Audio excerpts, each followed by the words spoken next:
Good morning बच्चों, आपका online class में एक बार फिर से स्वागत है और मैं आशा करती हूँ कि आप सभी बच्चे घर पर स्वस्थ और सुरक्षित होंगे।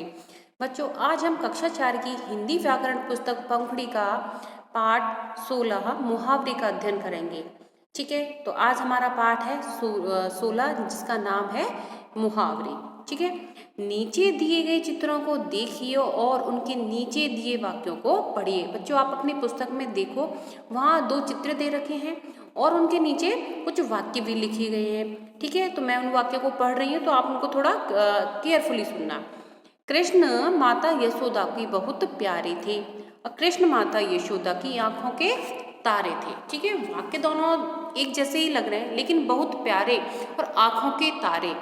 तो बहुत प्यारे का क्या मतलब होता है? आंखों के तारे, यानी कि जो इंसान कहते हैं ना, ये तो मेरी आंखों का तारा है, तो यानी कि वह बहुत प्यारा है।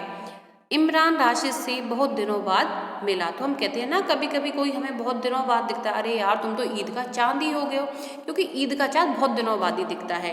तो हमने उसकी जगह कौन सा वर्ड ले लिया? ईद का चांद। बहुत दिनों बाद मिलना या दिखना तो क्या कहलाता है? ईद का चांद। तो इमरान तो ईद का चांद है। आपने देखा, ऊपर लिखे दोनों चित्रों के नीचे लिखी दोनों वाक्यों में ऊपर की लाइन में एक ही बात कही गई है, परंतु नीचे का वाक्य अधिक प्रभावशाली लगता है। नीचे लिखे वाक्यों में कुछ सामान्य शब्दों के स्थान पर विशेष शब्दों का प्रयोग किया गया है। इन विशेष शब्दों को मुहावरा कहते हैं। ठीक है, अब इसकी परिभाषा पढ़ लेते हैं कि मुहावरे की क्या परिभाषा है। जो शब्द समूह अथवा वाक्यांश सामान्य अर्थ ना देकर कोई विशेष अर्थ प्रकट करे उसे मुहावरा कहते हैं। कुछ प्रचलित मुहावरे उनके अर्थ तथा वाक्यों में प्रयोग आपकी पुस्तक में दे रखा है, उनको हम 1 बाय 1 पढ़ेंगे। तो पहला मुहावरा है अंगूठा दिखाना। इसका अर्थ होता है साफ मना कर देना। दूसरा है रमन ने रोहित की मदद के लिए कहा तो उसने उसे अंगूठा दिखा दिया, यानी कि मना कर दिया।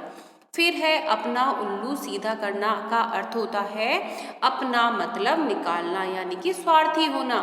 सोहन अपना उल्लू सीधा करने के लिए रोज नए नए मित्र बनाता है। आगे है आग बबूला होना। इसका अर्थ है बहुत गुस्सा होना। वाक्य में प्रयोग होगा, होमवर्क ना करने पर अध्यापिका निखिल पर आग बबूला हो गई। फिर है आंखों में धूल झोंकना, यानी कि धोखा देना। सोहन ने सबकी आंखों में धूल झोंक दी। फिर है काम तमाम होना। का अर्थ है मार डालना। वाक्य में प्रयोग होगा, डाकुओं ने 7 व्यक्तियों का काम तमाम कर दिया। फिर है चंपत होना, यानी कि भाग जाना। वाक्य में प्रयोग है, देखते ही देखते चोर चंपत हो गया। फिर है दुम दबाकर भागना, यानी कि डर कर भाग जाना। पुलिस को देखते ही चोर दुम दबाकर भाग गया। फिर है 9 2 11 होना, यानी कि भाग जाना। माली को देखते ही लड़के 9 2 11 हो गए। अगला है पेट में चूहे दौड़ना, यानी कि बहुत भूख लगना। वाक्य में प्रयोग क्या होगा? मम्मी जल्दी खाना दो, मेरे पेट में चूहे दौड़ रहे हैं। आप भी तो कहते हो ना जब आपको भूख लगती है, अरे यार मेरे तो पेट में चूहे दौड़ रहे हैं, यानी कि भूख लग रही है, बहुत तेज भूख लग रही है। तो भूख लग रहा है यानी कि पेट में चूहे दौड़ना। फिर है फूलाना समाना, यानी कि बहुत खुश होना। परीक्षा में प्रथम आने पर राहुल फूला नहीं समाया। फिर है रंग जमाना, यानी कि प्रभावित करना। नैन्सी ने मधुर गीत गाकर कक्षा में रंग जमा दिया। फिर है मुंह में पानी आना, यानी कि जी ललचाना। गोलगप्पे देखकर नीलू के मुंह में पानी आ गया। तो बच्चों, आपके मुंह में भी पानी आ जाता होगा जब आप गोलगप्पे देखते हो, आता है? शायद सबके मुंह में पानी आता होगा। फिर है मक्खी मारना, यानी कि कुछ काम ना करना, यानी कि खाली बैठे रहना। वाक्य में प्रयोग क्या होगा? नौकरी से निकाले जाने के बाद श्रीकांत सारा दिन मक्खियां मारता रहता है। उसके बाद है हाथ बटाना, यानी कि सहायता करना। नीतू मम्मी के साथ रसोई के कामों में हाथ बटाती है, यानी कि हेल्प करना, सहायता करना। फिर है लोहा लेना, यानी कि टक्कर लेना या पराजित करना। शिवाजी ने मुगलों से लोहा लिया, यानी कि उनको हरा दिया। उसके बाद है ठहाका मारना, यानी कि जोर से हंसना।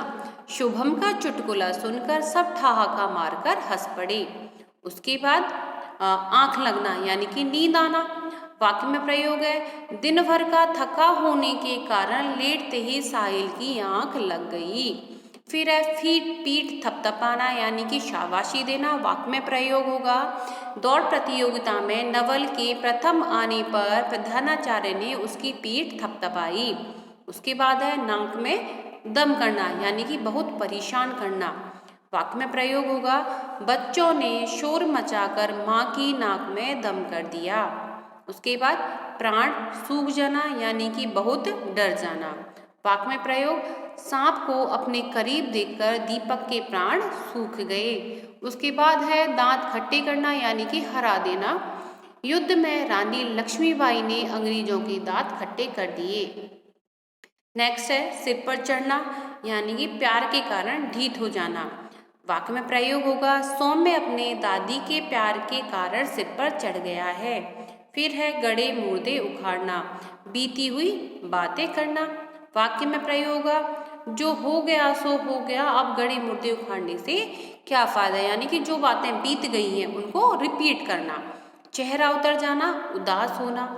परीक्षा में फेल होने पर रोहित का चेहरा उतर गया। राई का पहाड़ बनाना, छोटी बात को बहुत बढ़ाकर कहना। वाक्य में प्रयोग होगा, ईर्ष्या के कारण बहुत सी महिलाएं छोटी सी बात का राई का पहाड़ बना देती हैं। ठीक है बच्चों, तो आपके मुहावरे थे, ये कंप्लीट हो गया है। अब एक बार दोहरा लेते हैं कि हमने क्या पढ़ा। जो वाक्यांश सामान्य अर्थ न देकर कोई विशेष अर्थ प्रकट करे उसे मुहावरा कहते हैं। दूसरा है, मुहावरे के प्रयोग से भाषा रोचक तथा प्रभावशाली हो जाती है। ठीक है बच्चों, तो आपका ये पाठ ही समाप्त होता है। आपका जो वर्क है वो PDF के जरिए आपके व्हाट्सएप ग्रुप में आएगा। उसको आपको अपनी कॉपी में करना है। कॉपी में आपको ओनली व्याकरण में क्वेश्चन आंसर ही करने होते हैं। बाकी की जो बैक एक्सरसाइज है वो आपको बुक में ही फिल करनी होती है। जो भी कार्य आपको करना है उसको स्वच्छ और सुंदर राइटिंग में करना है। साथ ही साथ उस वर्क को आपको याद भी करना है। धन्यवाद।